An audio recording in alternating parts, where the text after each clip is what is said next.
Hello and welcome to the show. Back in the summer, big wall climber Jacob Cook took a trip to Norway with Callum Musket and Dave MacLeod to free climb an aid route on the north face of Balman. We caught up with Jacob to find out a little bit more about the ascent and also what he's been up to recently. My name's Jacob Cook and I'm a climber from England, and I'm going to tell you about some of my climbing exploits over the past year.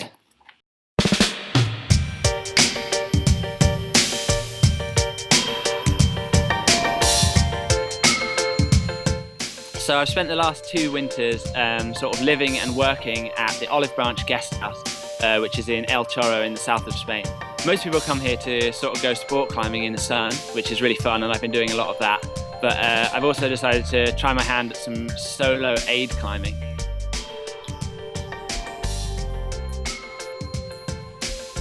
So yeah, last year I climbed a 300-meter aid route, which was called Los Tres Techos, which means kind of like the 3 roofs. Last year as well, I'd actually seen this like amazing looking splitter crack in Chorro that I knew had been aid climbed before, but no one had managed to make a free ascent of it. So I went to have a bash at getting the first free ascent of this crack I'd seen. In the end, I just got absolutely shut down. So then I came back last year and decided that I just wanted to aid climb it, you know, just get to the top. Yeah, I got completely shut down doing that as well. So this year I was back in El Chorro and had a bit of like a vendetta against this line.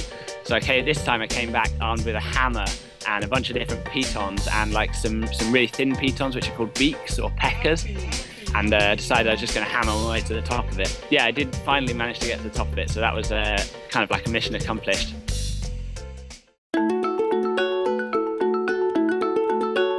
So last spring, starting from Canada, I set off with my girlfriend in her sort of like beaten up old Subaru, and we just sort of embraced like living on the road out the car. We kind of had everything we needed. We could just set up camp wherever we went, which was a really nice feeling. One of the places that I really enjoyed climbing in was in Utah in the desert. We sort of only intended to spend 1 week there, but we ended up spending 5 weeks just because we loved it so much.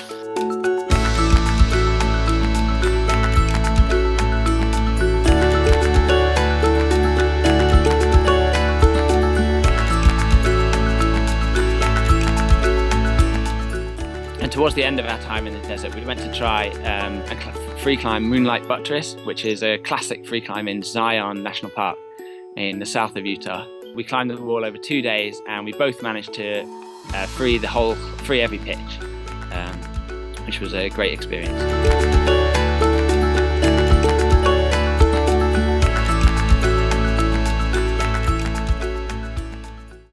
The Green Dragon! So I guess a big goal for anyone getting into big wall free climbing is eventually to free climb El Capitan. And so we decided to try a route called Freerider. And we made the kind of unusual decision to climb it as a team of 4. So we had myself, we had my girlfriend Bronwyn Hodgins, and our good friend and sort of off-width guru who's called Chris Bevins came along as well. And the 4th member of our team was who we call the Sheriff, and he's our trusty inflatable shark that we bought for $7.99 in Las Vegas, and it's best $7.99 I've ever spent in my life. But for various reasons, the shark wasn't really the best big wall partner. He didn't really lead that many pitches, and he definitely didn't pull his weight with any of the hauling. He's just kind of like a dead weight, really, which was a little bit frustrating at times, but we just had to take him along because we'd already been with it. He'd been with us on so many adventures around the States already, it just felt mean to leave him behind. So the major obstacle for me with free climbing El Cap, and especially free climbing El Cap via this route that we wanted to try called Freerider, is my complete lack of ability at climbing off-widths. Like I'm really, really terrible. I actually invented a special kind of noise that I reserve only for when I'm climbing off-widths. And Bron, my girlfriend, kindly calls it my dying hyena noise. And it's kind of like this, it's kind of like...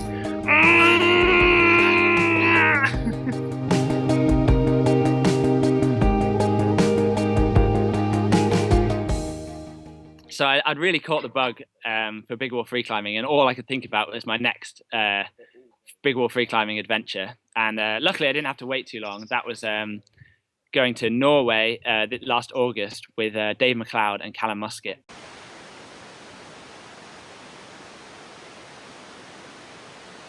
Go on, mate. Yeah.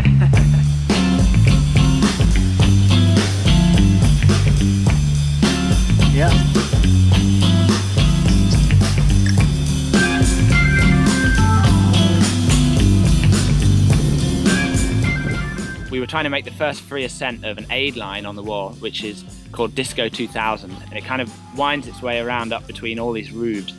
It's really, really steep climbing for granite. And it had a couple of pitches which were sort of up to about 8A plus. Really, really technical, thin sort of granite stemming, really small footholds. And a lot of them climbed really thin, like hairline cracks. And we protected the pitches by hammering in knife blade pitons and beaks, which are another kind of aid climbing tool, which are normally just used for aid climbing. We had really, really terrible weather whilst we were out there, and the whole time we were climbing on our sort of summit push, we could see these big storms moving around either side of us. And at one point, it was actually raining both sides of us on the wall, and we were just getting higher and higher, thinking we were just definitely going to have to bail.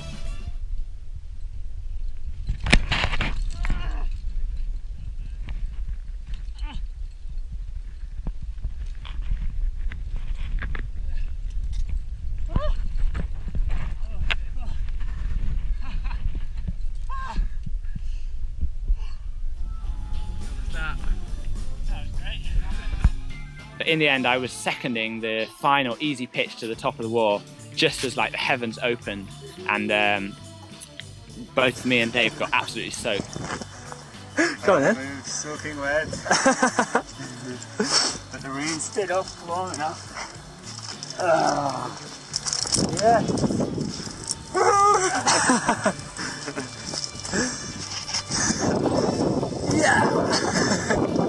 Oh man. Unbelievable. Oh, we've been climbing on Blauen all night, and it's been threatening to rain the whole time, and we were getting higher and higher, thinking we were going to have to bail. And we've just climbed the last pitch as it started pouring with rain. Unbelievable timing. Yes! Thanks, Jacob. We hope you make the most of your trip to Spain. We've got some great deals at the moment on shoes and 2015 climbing clothing, so head on over to shop.epictv.com and grab yourself some bargains. That's all from today's show. We'll see you tomorrow.